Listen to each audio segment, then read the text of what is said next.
안녕하세요. 스포츠 소문난 분석집입니다. 실제 당첨 내역이며 함께 당첨되신 분들 모두 축하드려요. 조합은 매일 무료로 드리고 있으니 편하게 문의주세요. 그러면 금일 분석 시작하겠습니다.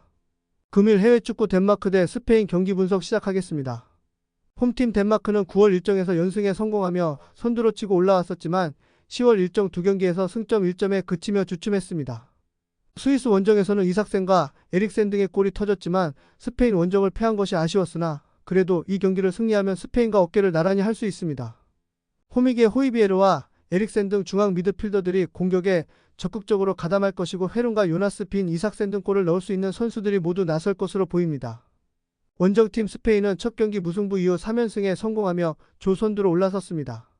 스위스 원정에서 내준 한 골을 제외하면 실점이 없을 정도로 견고한 수비력을 자랑했는데 비비안과 라포르테가 상대 스트라이커를 막아내며 공중볼을 따냈고 주비멘디와 메리노 등 전 소시에다 등 동료들이 나선 중원이 안정적이었습니다.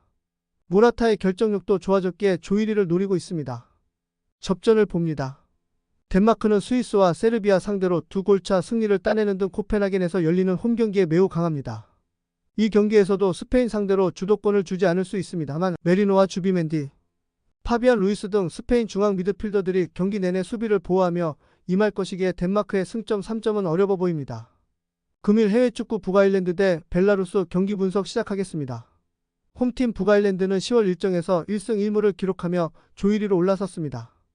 불가리아 원정에서 패하긴 했지만 그 경기를 제외한 3경기에서 단 한 골도 실점하지 않았습니다. 맥네어와 트라이 흉등이 조니 에반스가 빠진 최후방 수비를 책임졌고 시어 찰스의 존재감도 확실했습니다. 10월 일정에서 불가리아 상대로 해트트릭에 성공한 아이작 프라이스는 이번 홈경기에서도 찰스와 함께 팀 공격을 이끌 것으로 보입니다. 원정팀 벨라루스는 무패를 달리고 있지만 승리가 1경기에 불과하게 2위입니다.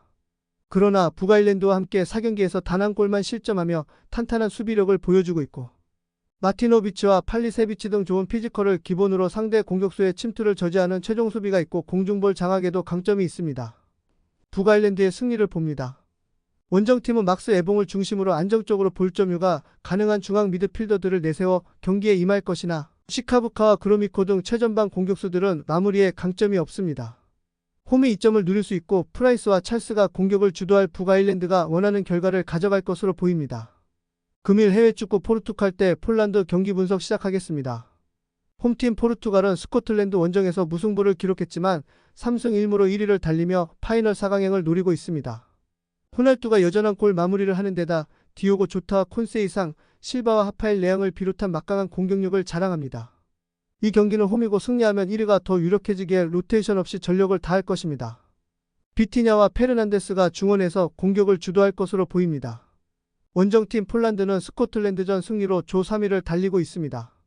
그러나 아직은 리그 잔류가 확정되지 않았기에 남은 일정에서 최대한 승점 추가를 해야 합니다. 스코틀랜드와의 홈경기가 남은 좋은 일정이지만 그래도 이번 원정 승점이 필요하고 강팀 상대로 나서는 경기기에 모데로와 지엘린스키 등 중앙 미드필더들이 수비 보호에 전력을 다할 것입니다. 포르투갈의 승리를 봅니다. 폴란드는 키위어와 베드나렉 등 프리미어리그에서 잘해주는 수비진이 있고 지엘린스키의 중원 경기력도 믿을만 합니다. 그러나 포르투갈의 홈 공세를 90분 내내 저지하긴 어렵고 실바와 페르난데스가 중원과 측면을 오가며 상대 수비를 무너뜨릴 것이고 호날두와 펠릭스, 레앙 등이 해결할 포르투갈이 승리할 것으로 보입니다. 금일 해외축구 스위스 대 세르비아 경기 분석 시작하겠습니다. 홈팀 스위스는 꾸준히 유럽의 강호로 자리매김했었습니다.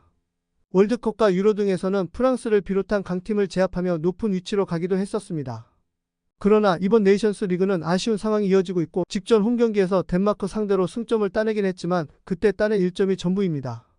그래도 이 경기를 승리하면 세르비아와 승점이 같아지며 다음 단계를 기대할 수 있습니다. 원정팀 세르비아는 지난 10월 일정에서 1승 1패를 기록했습니다. 그래도 네이션스 리그 첫 승을 기록하며 3위를 달리고 있고 이 경기에서 패하지만 않으면 잔류가 유력합니다. 앞서 두 번의 차출을 모두 거절한 블라우비치가 이번 일정에는 포함됐기에 밀린코비치, 사비치를 제외한 풀핏의 전력입니다. 센터백인 파블로비치가 징계로 빠지는 자리에는 안더레우트 상승세의 주역인 시미치가 나설 것으로 보입니다. 접전을 봅니다. 스위스는 그라니트 자카와 레모프르어 등 세계 최고 수준의 중원을 보유했고 맨시티의 센터백인 아칸지가 이끄는 수비도 경쟁력이 있습니다. 그러나 엠볼루와 오카포가 이끌어야 하는 공격진은 네이션스리그 내내 아쉬운 마무리입니다. 미렌코비치가 수비 라인을 철통같이 보호할 것이고 막시모비치와 첼라르의 중원 가담이 있을 세르비아가 승점 1점을 가져갈 수 있을 것으로 보입니다. 금일 해외축구 우루과이 대 콜롬비아 경기 분석 시작하겠습니다. 홈팀 우루과이는 콜롬비아의 승점 3점을 뒤진 3위고 브라질과 에콰도르 등의 추격을 당하고 있기 때문에 순위 경쟁팀 상대로 나서는 이번 홈경기가 매우 중요합니다. 폭력 사태로 인해 주축 선수들이 대거 징계를 당하며 풀 전력을 가동하지 못한 여파가 컸지만 상위권을 지켜낸 게 컸습니다. 펠리스트리와 누네스 등이 이번 일정에서 팀 공격을 이끌 것으로 보이는데 메뉴의 우가르테와 레알의 발베르데가 중원에서 콜롬비아를 상대해야 합니다. 원정팀 콜롬비아는 직전 경기에서 칠레를 완파하며 2위를 유지했습니다. 무패가 끝나며 다소 처질 수도 있는 분위기였는데 산체스의 선제골을 시작으로 루이스 디아즈와 시니스테라 등이 연속골을 터뜨리며 칠레 상대로 4골을 뽑아냈습니다. 그러나 이번 일정은 순위 경쟁 중인 팀 상대로 나서는 원정이기에 무리한 운영을 피하며 역습 위주로 나설 수 있습니다. 접전을 봅니다. 페데리코 발베르데와 우갈테 등 빅클럽에서 뛰는 중앙 미드필더들이 중원에 나설 홈팀이 경기의 주도권을 잡을 수도 있습니다. 언제든 상대 수비를 넘어설 누네스의 존재감도 무시하기 어려우나 레르마와 리오스 등이 최종 수비를 경기 내내 보호할 것이고 산체스와 모이카가 수비 라인을 지탱할 콜롬비아가 승점 1점을 가져갈 것으로 보입니다. 분석집 최종 조합은 영상 아래 고정 댓글로 말 걸어주시면 분석집 정보방에서 무료로 공유해드리고 있습니다. 스포츠 분석 경험이 많은 이곳 소문난 분석집에서 조합 추천 꼭 받으셔서 대박 나시길 바랍니다.